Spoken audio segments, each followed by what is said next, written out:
Hey, you.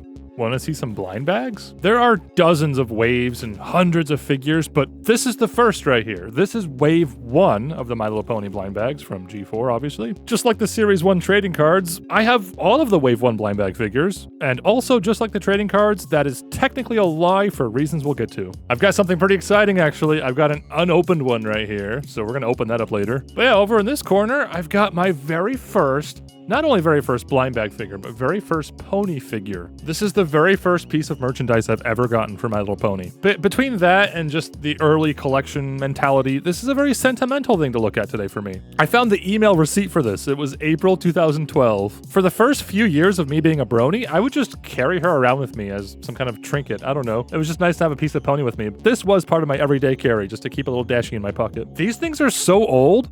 Rainbow Dash actually has her development cutie mark on the packaging. That is how you know this is ancient. What's funny is they give you this little flyer to advertise the figures, and I noticed half of the main characters don't even have registered trademarks yet. That's how old this is. Twilight Sparkle, the main character of the show, wasn't even a registered trademark until August 2011. All of these things have a copyright date of 2010 on them. So I did some research. Apparently these didn't come to the US until roughly January 2012. But they came, I think they came to Europe in 2010 or so. There's a lot of weird nerdy stuff we'll get to later regarding all that. We are starting off with Pinkie Pie. This is pony number 1 in the collection. Each figure comes with a little collectible card. I alluded to in the trading card video that these are technically the first pony trading cards in G4. So in the bottom right there is the number. So yeah, like I said, this is number 1. Man, I don't know if you can see that on camera, but that copyright date of 2010 goes so hard. So I want to bring attention to this card. Look at how normal Pinkie Pie looks. Look at how normal the figure looks, all right? I want to contrast this against how abnormal the later figures are. Each of the main 6 members got kind of a fancy looking logo. Look at the design of Pinkie Pie's name right there. Something about this design feels straight out of Lauren Faust's pitch bible for the show. Early 2000s design. I don't know how else to describe it. But yeah, each of the main 6 get something like that. Speaking of main 6, our next pony is Applejack at number 2. So yeah, look at that. Applejack's not last place. I guess Hasbro didn't hate her back then. They put her in 2nd. She looks pretty normal like Pinkie Pie, except she is indeed lacking her hat. That's really unfortunate. She's got her own little fancy ornate logo there as well. Oh, I should be reading these, huh? Applejack is honest, friendly, and sweet to the core. She loves to be outside, and her friends know they can always count on her. Pretty basic descriptions. I think they're all along those lines, but we'll get to some silly ones later. I am searching for pony number 3. There she is. Pony number 3 is Rainbow Dash. I've got 2 cards and only 1 figure, so I must have given my dupes away to friends or something, but yeah, so Rainbow Dash also looks pretty good, except her colors are starting to look a little bit weird. That green looks out of place. Something's just not quite right about the colors. We got it. We have a sin. Play the sound. Her cutie mark is backwards. So yeah, they got her cutie mark right on the art, it looks like, but not on the figure itself. Rainbow Dash loves to fly as fast as she can. She is always ready to play a game. I just lost the game. Go on an adventure or help out one of her friends. Yeah, so that kind of subtly alludes to her element of loyalty. That's a nice description. Pony number 4 is Rarity. She loves to give her friends advice on the latest pony fashions and hairstyles. Aw, they didn't say main styles. So yeah, we're still seeing custom molds for these figures. I'm pointing that out for a reason. Like this one actually looks like Rarity, right? You know where I'm going with this. And next up is Twilight Sparkle. Nope, wait, that's Lucky Swirl. And next up is Twilight Sparkle. She's the main character of the show, and they put her in 5th place for some reason. Man, just look at that artwork. Again, that looks like it's pulled straight from like the earliest concept art Lauren Faust might have made. So yep, there's your default unicorn mold. We're gonna see a lot of these. And in last place is the one and only Fluttershy. Uh-oh, Fluttershy. What happened to your mane? Did you lose a bet? So yeah, this is pretty obviously where we're starting to see recycled molds. This is just the Rainbow Dash mold. My understanding of plastic manufacturing is that plastic is very cheap. You can churn out like thousands of these on the cheap, right? But the mold itself is what's really expensive and hard to develop. So clearly Hasbro was trying to save a buck and not make more molds than they had to. But that is just cursed. It's one thing to see a short mane Fluttershy figure, but to see the actual show style artwork of her looks like it's from some cursed season 10 episode or something. So yeah, not only is Fluttershy last place in the main 6 numbering, but she's also the first design they just completely gave up and reused a mold for. All right, we're getting to the weird, obscure background ponies now. Next up is Sugar Grape. So the MLP comics actually take a lot of names and designs from this set, but other than the MLP comics, this is Sugar Grape's only appearance. Everything we know about Sugar Grape comes from this card. She loves to read stories, and fairy tales are her favorite. Okay, that has nothing to do with grapes, but I'll take it. All right, next up at number 8 is kind of an interesting random background pony. It's Lily Blossom, and I recognize this character from other figures as well. This is where we get into some nerdy collector stuff. MLPmerch.com lists 2 variants of Lily Blossom, a darker and a lighter version. I only have this one figure, and I don't know which this is. Can you tell? I feel like you'd have to have them side by side to know which is lighter and which is darker. So originally, while writing the outline for this video, I assumed the difference would be the European and North American releases, which is something we'll see more of later as well. So I just assumed whatever color variant this one is must be the North American release, because that's where I am. But then things got a little bit complicated, and I made some interesting discoveries that we're gonna want to come back to later. Trust me, I was getting ready to break out the red yarn and make a conspiracy board out of this. As for Lily Blossom herself, of course, I used to like to squint and pretend this was Derpy. Go ahead and squint and just use your imagination. It's not too difficult, right? That's how starved of Derpy merchandise we were back in the day. Of course, now Derpy has so many of her own figures, there's no need to pretend. I made a whole video of this format just for Derpy figures, so be sure to check out that one after this one. All right, the next one's actually a pretty special pony. It's Minty. If that name doesn't ring a bell for you, you either weren't paying attention to the shorts they made, or you've never seen the previous gens. Minty is the best previous gen pony. She's a little silly, you might even say a little ditzy. She has a gimmick she's obsessed with, which happens to be socks, by the way, and she's voiced by Tabitha St. Germain. She is quite literally the Derpy of previous generations. So yeah, what's funny is Minty had a registered trademark before Twilight Sparkle. I think that's hilarious. All right, we're at number 10.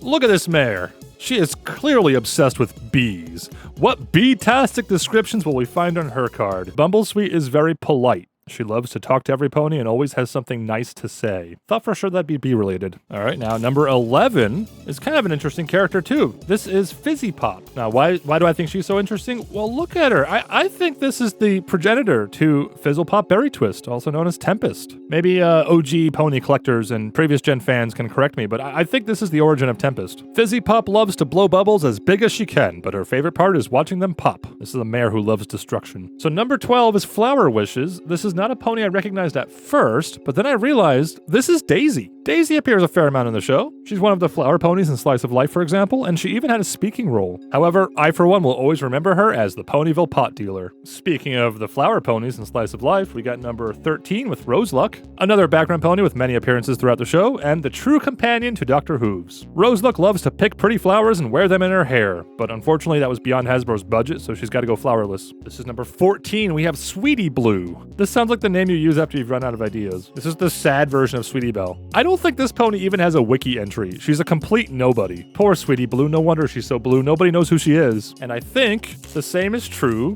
for Pepper Dance.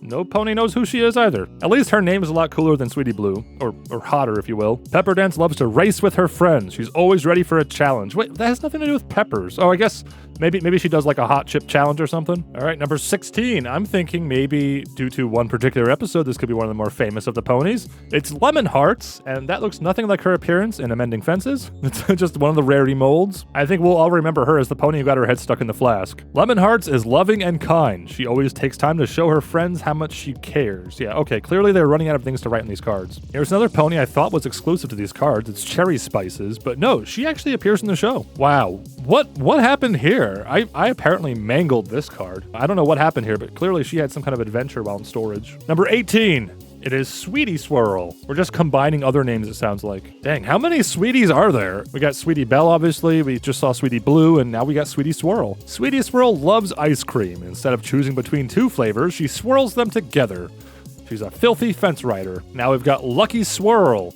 Any relation to Sweetie Swirl, I wonder? That is the most bootleg-looking Twilight ever. I wonder if being mistaken for Twilight Sparkle's gotten this pony any perks. Maybe that's why she feels so lucky. Lucky Swirl loves playing games, no matter if she wins or loses.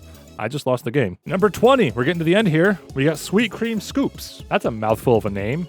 You can't call her Sweet or Sweetie because there's a billion other Sweeties. Yo, Scoops, another round of ice cream. Sweet Cream Scoops loves to sing more than anything. Okay, I stand corrected. She likes singing, not ice cream, apparently. Did this pony reject her cutie mark and namesake or what? Up next is Firecracker Burst.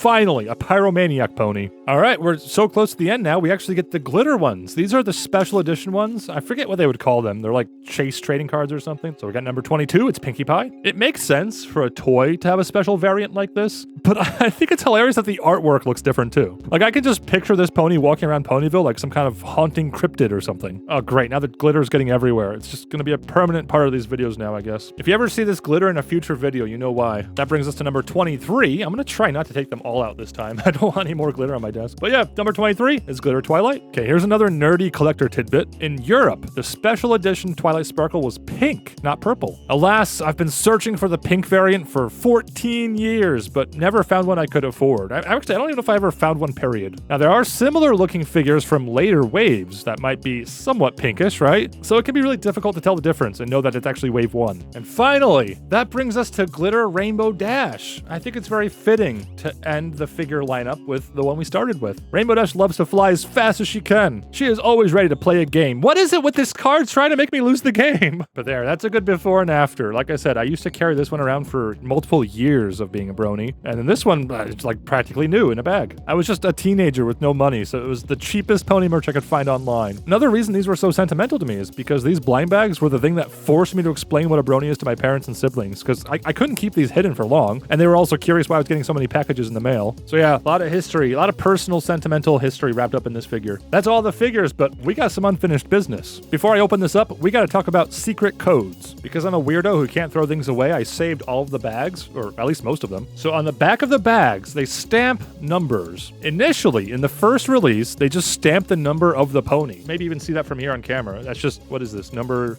8? So you would just look up whatever number 8 is and you would know what pony's in the bag. I heard that this version of the stamp initially released in Europe, but I think I can maybe debunk that. Not only do most of my bags have the single number stamp, and it's unlikely I got mine from Europe, but also I have the North American purple Twilight and the bag that goes with it. So I don't know what the story is there. I would love to hear from fellow collectors what you think happened here. Did I get a European release that also happened to have the purple Twilight, or did the single stamp numbers just release here early on maybe, and I got some of the first ones? If these really are the European versions, that makes it all the more agonizing to know I was so close to getting one of the rare pink Twilights, and I didn't even know how close I was until now, 14 years later. But no, I think it's more likely they just brought over some of the older bags before the new stamp technique, which I didn't actually show you yet. The new stamp technique has all these digits. So with these later releases, they tried to obscure the number of the pony. Hasbro really did not want us using these codes to see what was inside. Let's look at some math quick. The original price of these figures, according to Strawberry Reef, was $1.99. That means you could buy 24 figures for about $50. That's a lot of money for cheap plastic figures, but it's not enough money for Hasbro. If these were truly blind and you had a truly random chance of getting each pony, and if you wanted a 99% chance of getting all the ponies, you had to buy about 180 of these bags. 180 of these brings the total from $50 to almost 400, depending on your taxes. Man,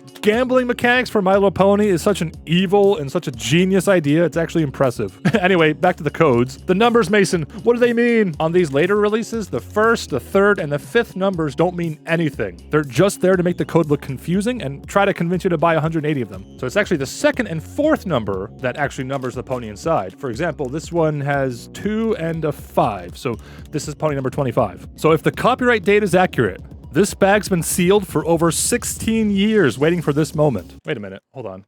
25. It definitely says 25 on it, but there should only be 24 ponies in here. Yeah, no, I'm like double checking here. Definitely a 2 and a 5. Who's it gonna be?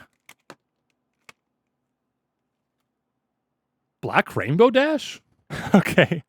Did I fool any of you? Did you guys know where I was going with that? This is not one of the figures. So I just got a 3D printer, and this was my attempt to make a bootleg blind bag figure, and the closer you get to it, the more janky it looks. This was a fun project, actually. For the record, I didn't lie to you. I do have an unopened bag, but this was a fun little project just to see if I could. This is my first time taking a bunch of pictures and doing some photogrammetry magic to make a 3D model. I converted that to a 3D model I could use on my 3D printer, which I sliced a certain way. I printed it out and hand painted it, obviously. All right, forget the fake Rainbow Dash. This is an actually unopened bag. I sealed this one myself. It felt so dirty sealing a bag. Like, that's a pretty common thing in trading cards and such. That felt wrong. I don't want to ever do that again. But no, this one's genuinely sealed. I didn't seal this one myself. This is an actual bag.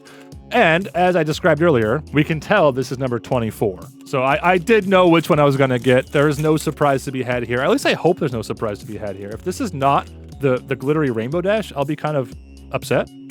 Yay, it's glittery Rainbow Dash.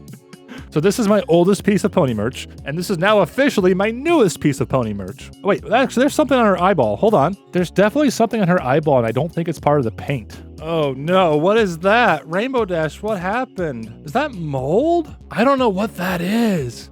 It looks all organic, like it could be mold, but it could also just be like could that be paint? What is that? What happened to you, Rainbow Dash? Like I said, she was sealed up in that bag for 16 years. Who knows what kind of spores or bacteria I just unleashed into the world. That is really creepy. Do I clean it off? Is that just like a part of history now? Is this COVID-27? Whenever I plan to make one of these top-down style videos, I make a post to social media. So if you'd ever like to share something about a future topic, I make a video in this format, be sure to reply to those posts. Toby MLP shared an interesting tidbit about various rare prototypes floating around. Gizmo shared this collector's book, which honestly reminds me of having books like this for Furbies and Beanie Babies. It was a strange time back when you had to buy a book and couldn't just look things up on the internet easily. If you enjoy this format, check out my playlist for more. If you like figures, you'll probably like my derpy figure video. I'm pretty proud of that one. I have a lot of derpy figures to show off. Shout out to all the awesome people on your screen now for supporting me financially, and thank you for watching. I just recently got this giant space to make more videos like this one, so I can't wait to share more like this in the future. I'll see you at the next one.